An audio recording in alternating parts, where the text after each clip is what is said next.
Last Breath is one of those films that Hollywood used to make all the frickin' time, and they usually would appear on TV as made-for-TV movies.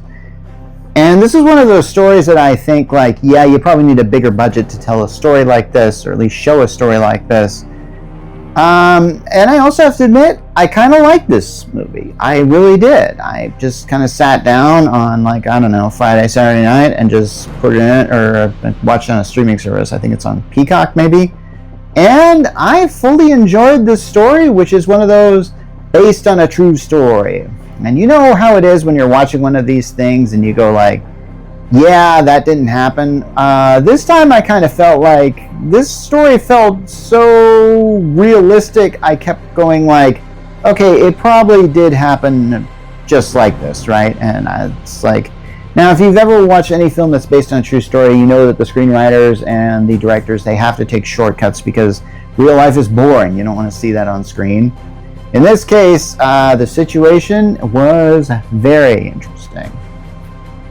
So I'm not really sure how to describe this scenario, but basically the film kind of gives me some exposition at the beginning in the form of little words on the screen that basically told me like, hey, guess what? There's like 20,000 miles of pipe under the sea, and essentially like there are people that maintain it, and they're constantly putting themselves at risk. And at first I was going like, wow, okay, this is obviously some film that was like, I don't know. I've seen films that tend to praise certain occupations. Like after 9/11, there was a lot of films with pro firefighting in the thing, and it just kind of like sometimes these films kind of get a little bit too propaganda in how they portray them, and I don't really like that. This film was just basically telling a really good story, and is about so here's the thing, I didn't really know all the procedures involved in this thing, as far as like what you have to do to actually deep sea dive and how you have to actually pressurize. So they show these guys like getting in a ship and they're put in this like metal tube thing, and then they have to pressurize, I guess, in order to go underwater. I have no idea how they found out about this and stuff like this. So they have like this diving bell or something like that, and they go underwater like 1,000 feet or something because there's this piece of pipe that they have to repair and stuff like that. And in the meantime, there's this really stormy weather that's happening topside, where the ship is, essentially lowering them down.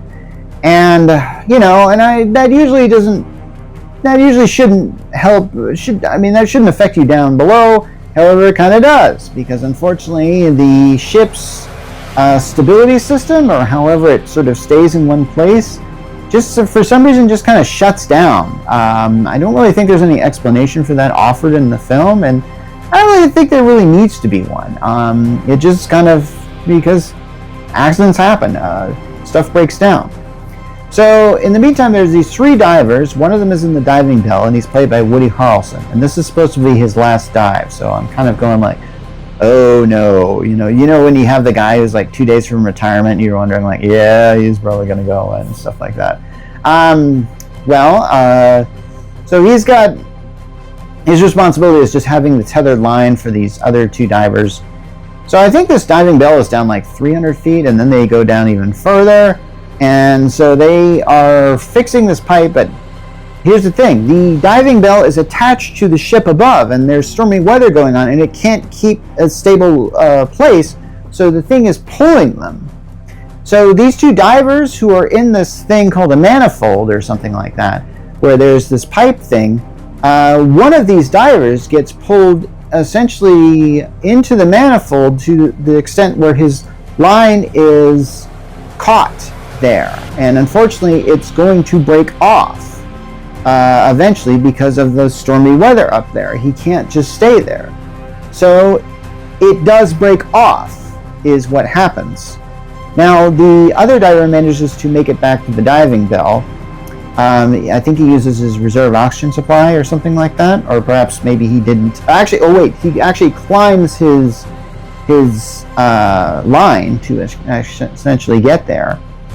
And so then comes the possibility, so this one diver is down there, he has like 10 minutes of oxygen left.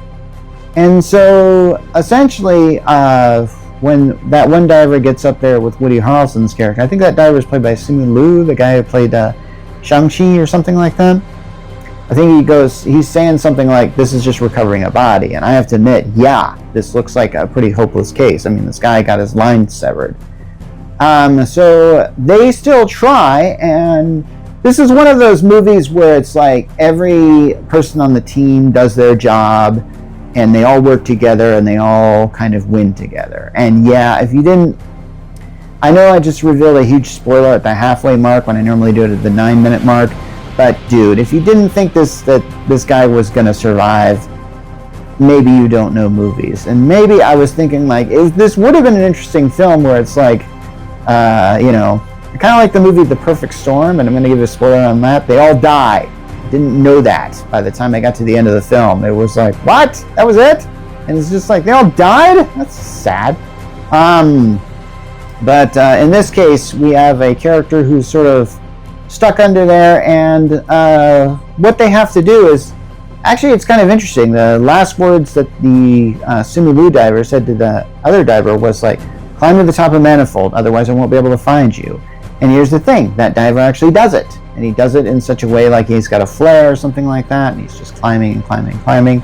And this film really wants you to know how much oxygen this guy's got left, and it counts it down, and it creates a very serious feeling of dread, actually. And so, essentially, the people up on the top side on the ship, they manage to figure out what's wrong with the whole thing, and they have to actually manually take over the ship, and they have to restart all the stabilizers so the ship can get in the proper place, and then they get the diving bell in the proper place. So the other divers, the Simu Liu diver, can go down and try and save them. They actually try this thing where they, because they have this like remote little, essentially a camera on a little, that just kind of goes around, and it's got an arm on it. They actually thought they could using the arm, they could actually get the diver and move him. But unfortunately, this diver, he tethered himself to that particular manifold, so no go on that. But it was a good idea, though, and they spent a lot of time on that. I was actually thinking that was going somewhere, but I have to admit, like life, sometimes that happens. You do all you can to try and solve it, you do the thing, and then nothing happens. It's utterly pointless. That's life. This is why I kind of feel like this is probably based on a true story and is probably telling the truth in a lot of the cases. So here's the thing. The Simu Liu diver tries to go down there to find him, and he eventually does. And then from there, he has to take the guy's body and climb up his little tether to get there. And there's a really great scene where Woody Harrelson is really telling him and really encouraging him to make the climb, because it does look rigorous and just awful. And not awful in the sense like it's not good movie making, because it is good movie making. I will tell you that. It's pretty good. And then he gets up there, and then they manage to, and they actually really pulled my leg on this, where I actually thought that, oh, they get him and they get his helmet off, and he's got oxygen now, and then suddenly he just kind of starts breathing. There's really no explanation for it. And I think that's kind of what makes this film kind of cool, is there really is no explanation why he was down there the whole time and didn't die. How long was he down there? According to the film, it says about 27 minutes, but I think in the film themselves, one of the characters says about 40 minutes. But the fact that he still lives is really interesting. Now, I've heard of cases like this where people will go underwater in frozen cold water, and I think there was an instance of a kid who slipped and fell through the ice and something like that, and he was underwater for about like 30 minutes, but they still revived him, and that kind of happens sometimes. So this is a true story, and they actually show at the end of the film what the guy really looked like, and his marriage ceremony, which I kind of thought that was kind of sweet.